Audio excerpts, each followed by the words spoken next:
of the DFS Army Killshot podcast. I'm Kyle Marley. With me this week is James Lynch, and we're going to break down this UFC Vegas 66 card for you guys today. I'm sure you guys already know who James is, but you can follow him on Twitter at Lynch on Sports and on YouTube at James Lynch, where he gives a ton of free content out each week. He's the best interviewer in the game. Welcome to the show, James. How you doing today, and how you feeling about this final card of the year? Well, I'm doing great after that intro, Kyle. Thank you very much. I really appreciate that. And yeah, good card to end the year, man. There's a couple of really fun fights. I'm glad we get to talk about this one to end 2022. Hell yeah, I agree. I think it's different than last week because last week I thought it was going to be very high scoring, lots of early finishes. This one, I think it could be lower scoring, lots of decisions, but either way, there's a lot of money at the top on DraftKings. So you go ahead and break down the fights however you want today, talk about anybody you interviewed, and I'll hit on it from a DFS angle, but let's get right into it with this first fight of the night. We have Sergey Morozov minus 280 against Journey Newson plus 235. It's not my favorite curtain jerker for DraftKings. Usually I do like the first fights of the night, but these guys are experienced veterans. I don't see them making too many mistakes. And if it goes to a decision, I just don't see either one of them having a very high ceiling. But did you get to talk to either one of these guys? And how do you see this fight playing out, James? I did not. Morozov, I'm not sure if he speaks great English, and I don't even know who he's managed by. And Journey Newsom has done no media at all that I've seen from anyone. Usually, I'm keeping tabs if I'm not getting an interview, see who else is what they're up to. But yeah, the only thing I'll say about this fight is I just think this definitely the odds are exactly where they need to be, and I don't think from a DraftKings perspective there's much value here. Journey Newsom, pretty durable guy throughout his career. Same thing with Morozov. Two really tough guys there. I like Morozov here. I think the odds are exactly where they need to be. The thing with me with Journey is just the lack of activity as well. He just has not been in the cage that much. He had that big layoff, and then he came back and obviously had that one fight. But yeah, I just think I think this is Morozov. It's a fight he should win unless he's having an off night. But I think Morozov by decision is probably how this fight plays out. I agree. And I don't want to open too many tabs because my internet's been going a little crazy, but this is one of those fights that's expected to go to a decision, I believe around minus 135 to go the distance. Just if that's the case, I just don't see either one of these guys scoring 100 points and ending up on the optimal lineup. Morozov really needs to score 100 points because he's priced up this week in the 9K range. So we've seen him score 105 in a decision before, but that was against Taha. I think Newson is better on the ground than Taha. I don't see him having that much success on the mat. And aside from a KO on either side, that's really where our ceiling is going to be. So I'll mostly just fade that outcome, hope that this goes to a decision and the winner doesn't score very well. And in the next fight, we have a guy that I love to fade, but it's burned me in the last two fights. We got Manel Kape minus 240 against David Dvorak plus 200. Kopp is just the kind of fighter I don't play on DraftKings because he's very reliant on a first-round knockout. And at 125 pounds, that's not something I want to rely on and invest too much money into. If it happens, then it's just not going to be my night. But if he does not get that first-round knockout, he's not a guy that's fighting at a high volume on the feet. He's not looking for many takedowns, and that's where you score the most points is on the ground. So I would rather just fade that non-first-round knockout outcome and hope that he does not end up on the optimal lineup. So Dvorak's my preferred DraftKings play on this one. How do you see this fight playing out, James? Did you get to talk to either one of these guys? I did not. I should mention I haven't done a ton of interviews for this card, just the way the card was sort of put together. But trust me, there are a few that I have some tidbits and some good info for here. But I like Manel Kape here. I'm really high on him. I think he had some really tough fights when he came into the UFC. Some fights that maybe should have gone the other way in terms of the judges' scorecards. But the thing that really stands out to me is, like you mentioned, this guy's got serious power. Like I don't know anyone else at 125 other than maybe Davison Figueiredo who hits as hard as he does. He is just knocking dudes out left, right, and center. Dvorak is pretty durable, but I see another Manel Kape knockout here. That's why, from my perspective, I get where you're coming from. Like, if he doesn't get it, then we got to have some worries, and maybe you just spend all that money on this guy in terms of DraftKings. But I think he can do it. I do. I think outside of some guys in the top 5, I think he can knock out anyone in that weight class. So I don't know. Maybe I'm a little bit too high on him, but I really think Manel Kape, this is his fight to shine again and hopefully get that notable opponent. I think Dvorak is a good opponent here. I just think that you'll start seeing him, some of these bigger names if he comes victorious on Saturday. Yeah, and I mean, he can definitely do it. He scored over 100 in his last 2 fights by getting the first round knockout, and I'm sure I faded him in those 2 fights, and it wasn't my night. But I'm just going to keep that as a long-term fade for me and hope that this fight makes it out of round 1. If that's the case, I just think it'll be pretty close minute to minute. I do think Kop's the better striker, the more powerful striker. He's always live for the knockout. But if he gets a 3rd round knockout, that's probably not going to be enough. If he wins a decision, that's definitely not going to be enough to pay off his price tag. So I'm more so on the Dvorak side. The betting line talked me into Dvorak as a pick. I just think he's the value side. But if there were no betting lines, I didn't see anything like that, I would have picked Kop to be the winner. I just think he's the better striker, and that's where I see most of this fight playing out. Yeah, no, Right, can't disagree with that. Yeah. All right, we got a striker versus grappler matchup. We got Rafa Garcia minus 130 against Maheshete plus 110. Maheshete is another one of those really striker-only guys who's reliant on a knockout, but he did that in his UFC debut. He had 2 knockdowns along the way, broke the slate. But Rafa Garcia is going to be my preferred play in this one because I like my grapplers. His smartest game plan in this fight would be to close the distance, lock it up against the cage, look for takedowns, and just not let Maheshete get off on his striking game. And that's the type of fighter I like to target on DraftKings. We've seen Garcia land up to 7 takedowns in a fight before. I think that's in play here. And he's somebody who can score more than 10x his salary without needing a finish. And those are the type of fighters that I like to target in general.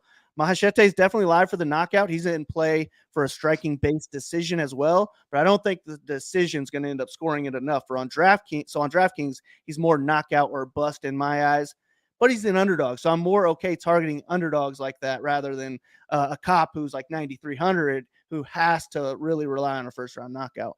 But how do you see this fight going down, James, and who are you picking?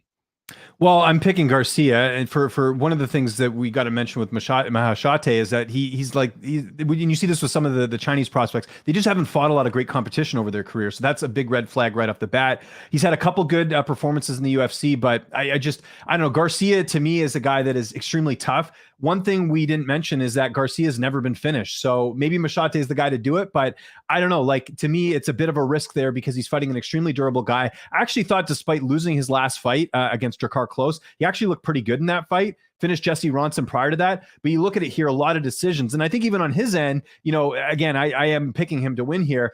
He doesn't finish either. You look at a lot of his fights, like a Chris Grussmacher, for example, is a fight I think he should have finished. He didn't. He goes the distance a lot. So from a DraftKings perspective, I would just stay away from this fight. I don't even think it's worth it on Maheshete because I'm not really sold on him yet until he beats some better opposition. Yeah, I probably won't get to much Maheshete this week. I probably only make 20 or less lineups this week, and that's just not enough for me to get to him. If I was making 150, I'd be cool with like 10, 15%, something like that. Maybe he does get the early finish. Maybe he is the goods on the feet. I don't know. I just haven't seen enough of it to be buying in yet. And I think this fight goes to a decision as well. Rafa Garcia is the guy who can score well in a decision, so he's going to be my pick and my preferred DraftKings play in all formats. Yeah. All right, next one. I don't know if this is the correct order, but either way, this is a fight that should be on the main card. We have Said Nurmagomedov minus 110 against Said Yukob. I don't even know how to say this guy's name. Kockramanov minus 110. I'm really looking forward to this fight. I do have a lean in this one, but I want to hear your take on this one. Who do you like in this fight, James? Well, this is a fighter I did interviewed, Tsarukyan Kockramanov. I believe that's how you say it. Main training partner of Terrence McKinney. Terrence is actually going to be in his corner this week. He was fired up in this interview. He's kind of mad at his opponent, Said. They're both Said, by the way, because he just feels like he has not been promoting the fight. And his take is that he's not promoting the fight because he thinks this is an easy fight for him. And so he was kind of annoyed by that. But one thing you got to give Said Yukob credit for is this guy goes out there to finish. I know Ronnie Lawrence went the distance, but you look at the Trevin Jones fight, the Tyson Lin fight before the UFC, Asker on the regional scene as well. This guy typically does go out there to finish, but he's fighting a really good guy in Said Nurmagomedov, who's coming off a nice win over Douglas Andrade in his last fight. One of the few fighters to finish Cody Stamen as well. We saw that the fight previously. But I think this fight's like where the odds suggest. I know some people really like Nurmagomedov here, but don't let that last name scare you off. Said Yukob is still a very young fighter. I don't think we've seen the finished product yet. He's 27 years old. These guys physically are pretty similar, both 5'8", both I think he's Said Nurmagomedov has a 70-inch reach compared to 69 for Said Yukub. Yeah, I am going to go Nurmagomedov in the fight, but I think it is a pick 'em. I really do feel that way. I think Said Yukub is one of those guys that could be a dog here and get it done. And I think if you need some wiggle room on your DraftKings lineup, he might be worth someone to take. I don't know what he's priced at, but I would have a look at that potentially. Yeah, I am on the Kockramanov side myself. I do think just as a whole, this fight is going to be fun to watch. And I think Nurmagomedov probably has the striking edge, but he is a finish or bust type fighter. He has 3 finishes in the UFC where he scored over 100 points. But I think Kockramanov is going to be very hard to finish. And in Said's 2 decision fights, he scored like 29 in a loss, which if you give him the win, that's 59, which you might as well just take a loss if you're scoring 59 points. And I think he scored 59 points in his last decision win. Those will not cut it. But even as a $8,200 favorite, it's just not going to cut it. So I would rather fade Nurmagomedov here. I feel like his last name's probably going to come with a little bit of elevated ownership anyways. So I'll be on him. Is he could knock out or a submission, but hopefully I'm still here. But he scored 130 points against Lawrence in his decision fight with 10 takedowns, 12 minutes of control time, and that is what I want to target with fighters. Anyone who has that type of upside is somebody I want to be targeting on DraftKings. Kockramanov is my preferred play here. I want to be overweight on him this weekend, and I would slightly favor him as well. So I think there's a little bit of value on his side. All right, next one. We got another one. I do like to target both sides of this next fight on DraftKings. We got Rinat Fakhretdinov minus 145 against Brian Battle plus 125. I think Battle is the more well-rounded fighter, the more dangerous fighter everywhere here. But Fakhretdinov is just the style of fighter you want to target on DraftKings, somebody who only wants to look for takedowns and grind the fight out on the mat. He doesn't need a finish to score 100-plus points, and that's what I like to target. So I am going to prefer Fakhretdinov, but I just don't feel good about him getting the win here. I think Battle's in play as well. If he can get a finish, he's probably going to score well. I just think that Fakhretdinov is the minute winner throughout this fight, and that's typically what I like to target. But how do you see this fight playing out, James? Agree with the odds here. I did have a chance to speak to Brian Battle. One of the things I was curious about in this fight was the weight, right? Second straight fight at 170. How's the weight going? He's good. He assured me everything's on point. He wouldn't have taken an opportunity like this if he was too heavy. So he really feels like he's settling into the weight class very well. Sounds like camp went well too. So I'm expecting the odds to kind of be where they are. I do think Rinat has a slight, sort of edge there, but this is also a fight kind of like the last one where I could see an upset happening here. Both these guys don't like getting paid by the hour. We've seen that in their last couple of fights, especially Battle, who finished Tresean Gore. Didn't finish Tresean Gore, went the distance with him, but his last fight against Sato, that was what I was thinking about. Yeah. He finished him early. So, again, another opponent or another guy in Brian Battle that I think if you need someone cheap, if you're running out of space in your lineup, I don't know what he's priced at, but maybe worth a shot there. Because again, I see this as a closer fight here. But if I got to pick someone, I'm going to go Rinat here just because I think he's got just a little bit more to show in the cage, and I've just been a little bit more impressed with him. Yeah, I agree. I prefer Rinat here because of his style. But if I need to save the money, I'm fine going off of him down to Battle. And then if that moves me up to somebody else I like later on the card, then so be it. But just a good fight in general for GPPs. I'll take Rinat to get it done. All right, next one on the card. We got Julian Marquez minus 175 against Winn plus 150. I think it's another great fight on the card to target. It would be Marquez's finishing ability versus Winn's wrestling ability for me. But either one of those score well in DraftKings. So whoever gets the win, I expect to score pretty well. How do you see this fight going down, James? Who do you like to win this one? Yeah, so interesting fight. I was supposed to interview Julian Marquez before this fight, but then all the stuff with Krause happened. I didn't really want to bother him because, I wasn't sure what his training situation was. He was one of the guys who actually decided to stay on this card. I know Jeff Molina opted to get out of his fight. So, I didn't really get any insight there. I kind of look at this fight as two guys fighting for their jobs, right? Winn's been, fairly disappointing in his career. He's only, I think, just has a couple wins. Marquez as well, coming off that knockout loss to Gregory Rodriguez in his last fight. I like Marquez here. These guys, Marquez on the Marquez side, he does finish a lot of his opponents. He still, go back to Contender Series when he finished Phil Hawes, right? This is a guy that can definitely get it done. And, like is in the case with a lot of Winn's fights, he's going to be the undersized fighter, right? Marquez is going to be bigger than him in this matchup just because of his size and stature here. I like Marquez here. I think he can finish Winn. Yeah, I've never been that sold on Deron Winn, other than, I know that he's buddies with Daniel Cormier, and I think some people think that Winn is like that, but I other than the Arroyo fight where he out-wrestled him, I just don't see that happening here with Julian Marquez. I think he's too good. We do have to give it a little bit of context, though. The Maki Pitolo fight that Marquez had, clearly losing that fight, and came out and got a submission win in the end. So that was a fight he was probably on his way to losing. So a little bit risky here, but I think Marquez for DraftKings, again, I don't know what he's priced here. I think it might be worth, because he's got a very good ground game. He can finish his opponents, and he's got good stand-up too. Yeah, I think if Marquez wins here, it's going to be a finish. And if he gets it in round 1 or round 2, then it's going to be great for DraftKings. My worry would be that he loses in the second round and he gets a third round finish. That's just not going to be enough work leading up to it to score well on DraftKings, especially as the favorite. Where if Winn gets the win, I just don't see how he doesn't, 10x or more, because he's probably landing close to 10 takedowns or so. I don't know that he's the best at top control, but that's sometimes good for DraftKings. If you can let your opponent get up and get them back down anyways, if you're willing to chain wrestle, I like to target you. But I agree. I'm going to go with Marquez to get the finish. I just don't agree with the -175 line. Because I see Winn being the minute winner. I would rather just take a shot on the inside of the distance if I'm looking to bet it. But I think it's a good DraftKings fight to target on either side, similar to the last one where I would probably start with Marquez, but if I need to move down to Winn, then I'm cool doing that. Yeah. All right, next one on the card we have Jake Matthews -255 against Matthew Semelsberger +215. I don't really care for this fight on DraftKings, actually, and I think it's lined right, if not wide enough. I like Matthews in this fight. I just think he's the better fighter all around. I just think it's going to be a slower-paced fight, and if it goes the distance, neither one of these guys will end up on the optimal lineup. But how do you see this fight going down, James? Yeah, I agree with you from a DraftKings perspective. Not worth it. Am I the only one who thinks this line's a little high for Jake Matthews? I know he got that really dominant win over Andre Filial, but I think we know with Filial now, he's a guy that's been knocked out I don't know how many times. I think that was just a tailor-made fight for him. And by the way, I read that fight totally wrong going in, by the way. I should preface that. But, Semelsberger, to his credit, he's a pretty durable fighter. I don't know if Matthews is going to go out there and finish him here. And I just think at close to 3-1 odds, that's a little too high for my liking. Semelsberger's decent, so I'm going to pick Jake Matthews. He's younger. Again, he's another guy I don't think who's a finished product. But Semelsberger's, like I said, I think the play here, not DraftKings related, but if you guys like anything, I think as the fight goes the distance, I don't think we'll see a finish in this fight.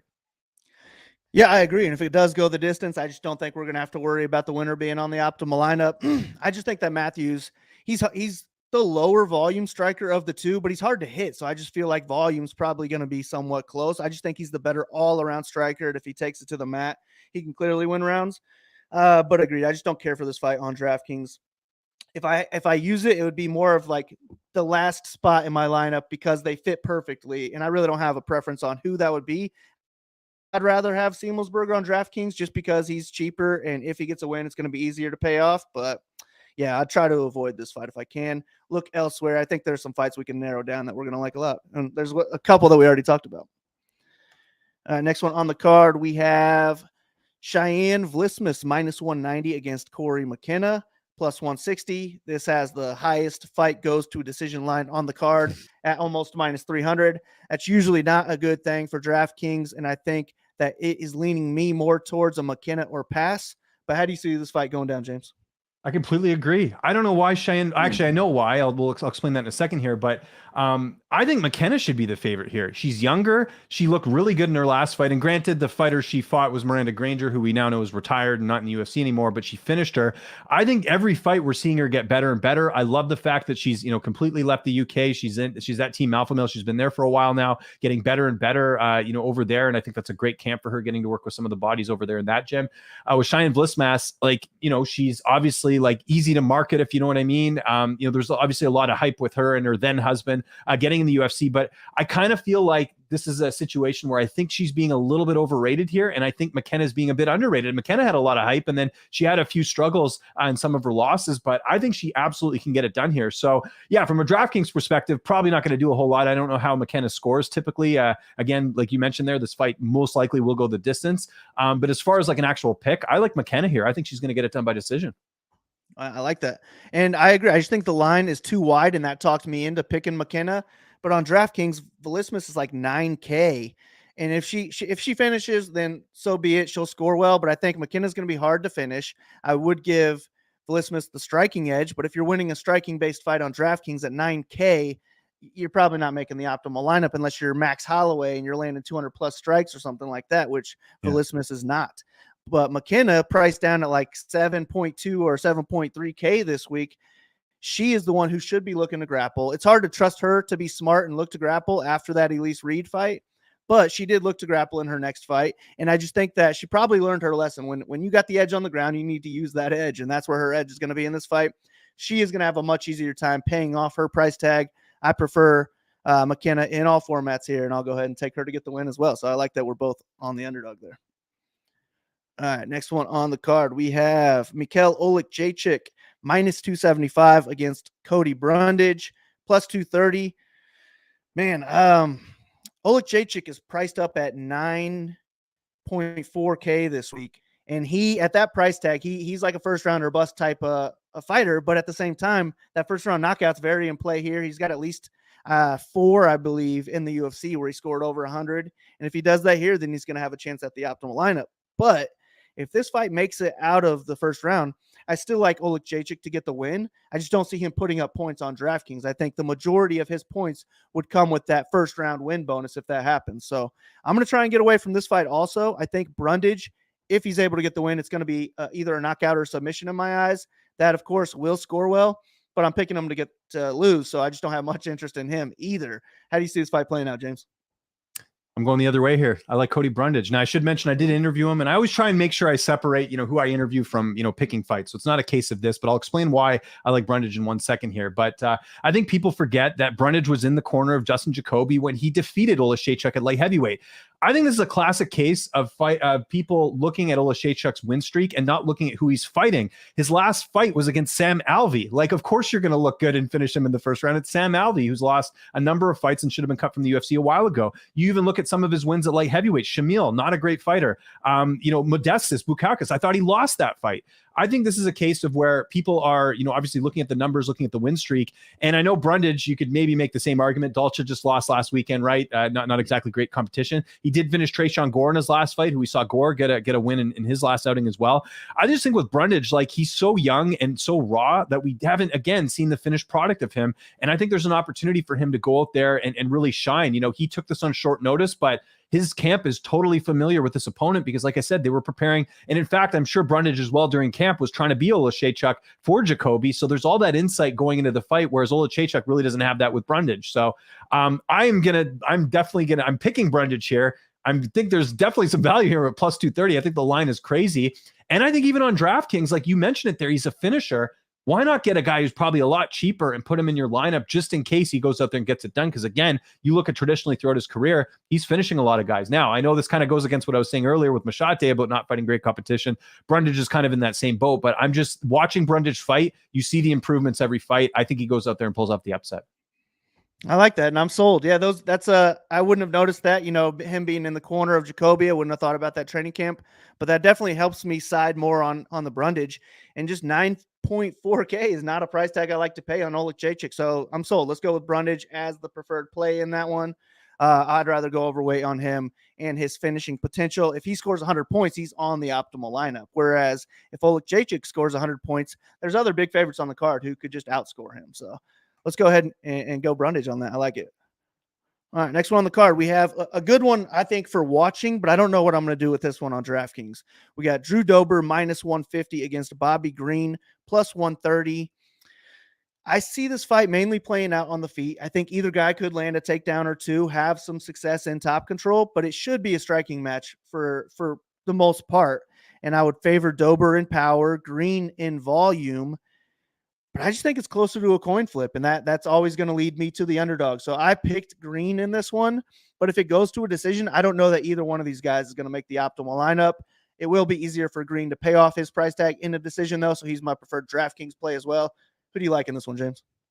I like Dober, but like you mentioned there, Green probably will land more shots. He's a little bit more technical. The thing with Green is his age, right? At some point, he's got that durability. He's got to go, right? And I know he got finished in his last fight, but it obviously was Islam. So we can kind of use the exception to the rule here. But I see this being close. Like, I think this is going to go the distance. I think it's going to come down to, certain things in each round. It's a little bit tricky. And I can get the Green play from a DraftKings perspective because he will land a lot, right? Like, I could see him hitting Dober a lot. And Dober has been hit a lot throughout his career. I just think Dober's younger, hits a little bit harder. And, I think it's one of those situations where both these guys are kind of in the same spot. They've had opportunities to move ahead in the division. It hasn't worked out. And I think now this is like the perfect like sort of matchmaking here. And I forget what the stat is, but like Green has not been finishing a fight like in ages. So it's just, that's one where I kind of look at for DraftKings. It's like, well, is Dober going to be able to finish him in 3 rounds? Probably not.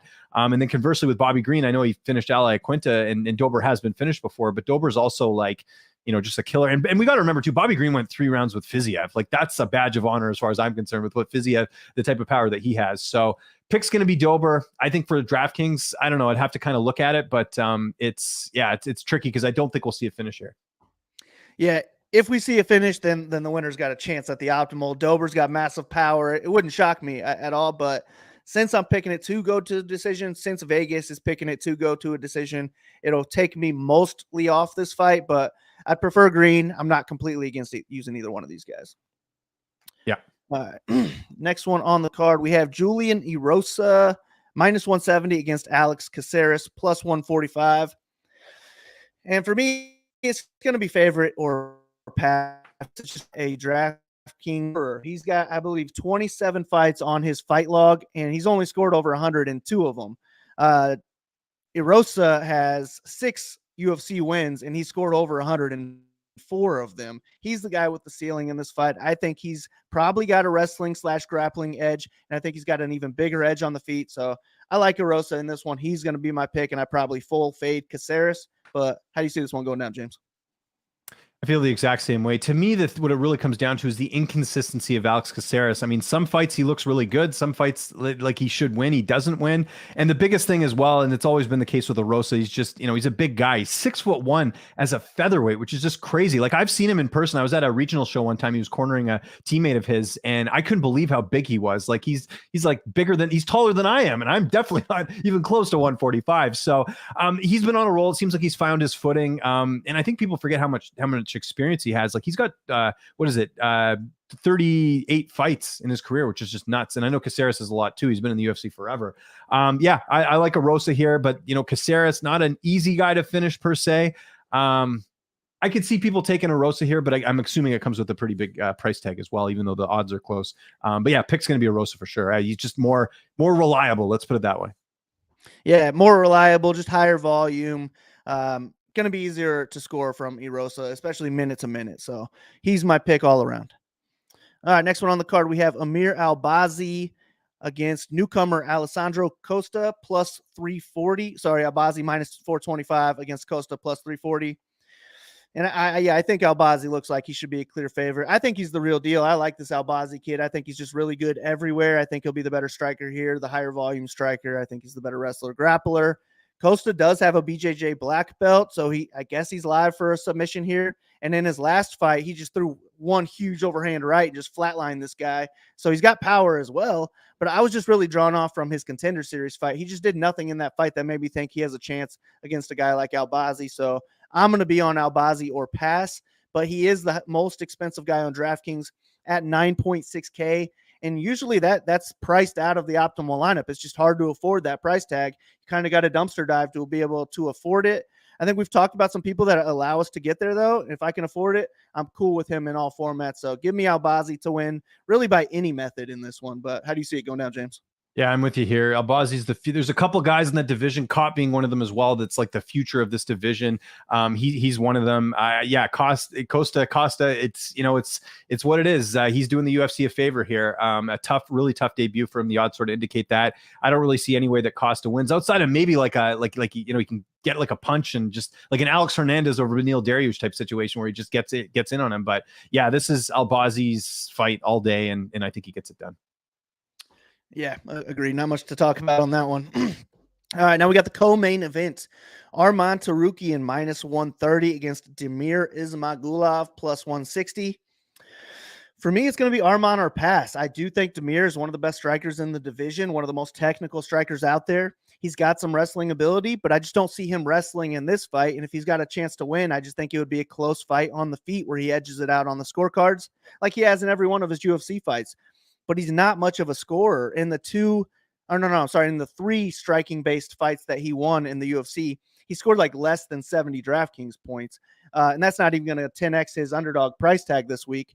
in his 2 that he scored well, he was looking to wrestle in those fights. And I just don't see that being the case. I think Arman Tsarukyan can hang on the feet, if not win it. I think he's the more dangerous fighter everywhere. And he's the guy who has the wrestling grappling upside in this fight, who can rack up 5 to 10 takedowns and score well in a decision. So for me, it's Arman or pass in all formats. It could be a close fight. And if it plays out mostly on the feet, he probably won't score enough.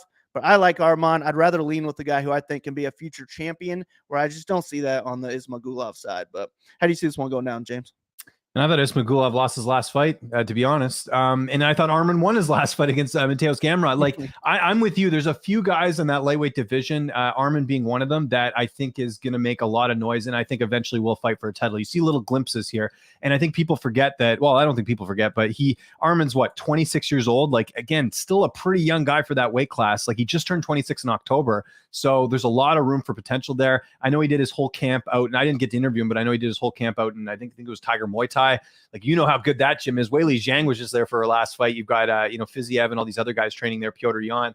That's just a great camp. It sucks these guys got to fight. The reason this fight happened actually is because these two both were having a tough time finding an opponent, and they actually had the same management. So I think they were just like, okay, well, neither of you get a fight. I know you want to fight before the end of the year. Let's do it. But yeah, Arman has the more upside. I think he gets it done here, and I think the odds are right where they need to be. I don't think it's going to be an easy fight for Arman. I think Demir is extremely dangerous, but I just think Arman's the future, and I think he goes out there and shows that on Saturday. Yeah, well said. All right, in the main event, we have Sean Strickland minus 115. He's 8,500 on DraftKings against Jared Cannonier minus 105. He is 7,700 on DraftKings. Because this is a 5-round fight, I think it's very playable. If it was a 3-round fight, it would be one I'd try and get away from. But I see it being power from Cannonier versus volume from Strickland. If there's anyone taking it to the ground, then I think that would be Strickland. And if I knew he was going to do that, I would favor him quite a bit in this matchup, actually. But you can't really trust him to do that. He loves to go out there and strike. So it's hard to trust him on the money line. But I do favor Strickland a little bit in this one. He's my pick here. But I'm interested in both sides on DraftKings. How do you see this one going down, James? I'm going the other way here. I actually like Cannonier, and I look at the fact of who he's fought compared to Strickland. I think two of the guys that Strickland has fought have not in the UFC anymore. Christoph Yako and Uriah Hall obviously retiring. Strickland's, I think he is a personality. I think that guy's hilarious. Like, I know a lot of fans like him, and obviously he's a bit younger and he does move well. He's fast. Obviously he can get in your face and all that. But Jared Cannonier, man, this is a guy that can hit like a truck. He's one of the few guys to knock out Jack Hermanson. He's he knocked out Derek Brunson in a fight that I thought he was losing. And just that ability over 5 rounds. Like, if he lands once, I think it's lights out for Strickland. And you just mentioned it there. Sean Strickland thought it was a good idea to say that I'm a better striker than a glory kickboxer. And what happened? A left hand landed and the fight's over. I could see the same thing happening here. And also there's a school of thought of, is this too soon for Sean Strickland to come back? That was a pretty brutal knockout from Alex Pereira. At least with Cannonier in his last fight, he went the distance, and we know how tough Cannonier is. Remember that Robert Whittaker fight? I think first round he hurt his leg and he still persevered and ended up on the judges' scorecards there. So to me, what it comes down to is just that Cannonier is more battle tested. I know he's older. There's always that concern of the decline, and maybe this is the fight where we see it. But I just think the fact it's 5 rounds, Cannonier just have to get one of those power shots out. I think he can do it. So I think Cannonier by knockout, is a likely scenario here. So I'm gonna go that way. Solid. Yeah. And if he gets the knockout, that's going to put him on the optimal lineup. Most likely, unless it's late and he just doesn't have enough points leading up to it, I could see that maybe not scoring enough. But when he gets knockouts, he scores well, usually 100+ points. That's very in play here. My worry that is he has never had a fight that was not a knockout where he would even 10x the $7,700 price tag. When he's winning decisions, he's like scoring 50 points. He won a 5-round decision against Gastelum, only scored 74 points. That's not going to cut it. Yeah. Strickland, he could go 5 rounds, land a good amount of volume, land a couple takedowns. He scored, I believe, 140 something against Uriah Hall. This is going to be a tougher matchup. He's not going to have that much success in this fight, but I think he has 100-point upside in the decision anyways. So he's going to be my preferred play just because I don't like leaning on the knockout. But again, if I start with Strickland and I find that I can move to somebody else that I like by moving down to Cannonier, I'm absolutely cool with that, because if he gets a 4th or 5th round knockout, I think he's probably got a good chance at being on the optimal lineup. So definitely cool with that fight in all aspects, but give me Strickland to get the win. To end each card, we like to pick a kill shot, somebody we think might go overlooked by the field, but could be the key to the 100K. Well, I guess this week it's a 50K first place lineup. Do you have somebody in mind this week for your kill shot, James? Well, I think it's pretty obvious when I was very high in him, and you're getting him at a good price. It's Cody Brundage, man. I'm going Cody Brundage, getting the upset, man.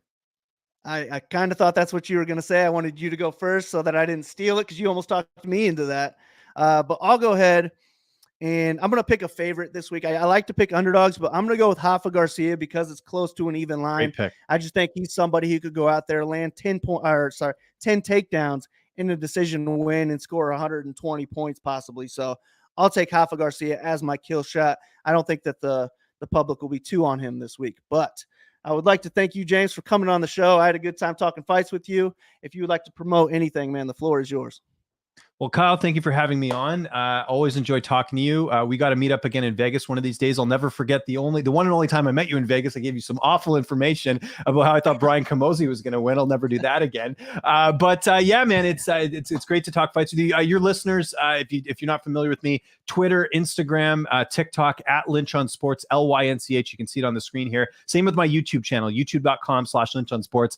I interview a lot of fighters. You might get some value out of that. I have a UFC interviews playlist on there. You can find all the interviews I do. This is a light card for me. Usually I'm getting 5-6 fighters a card. So just tune in for that. And maybe you can take something away and increase your bets and everything. So thanks for having me on, Kyle. I appreciate it. Hell yeah, for sure. And I know our DFS Army members are aware of you because they post your interviews in our Discord all the time. So appreciate you again coming on the show. Good luck to you this weekend, James. Good luck to everybody out there that's listening.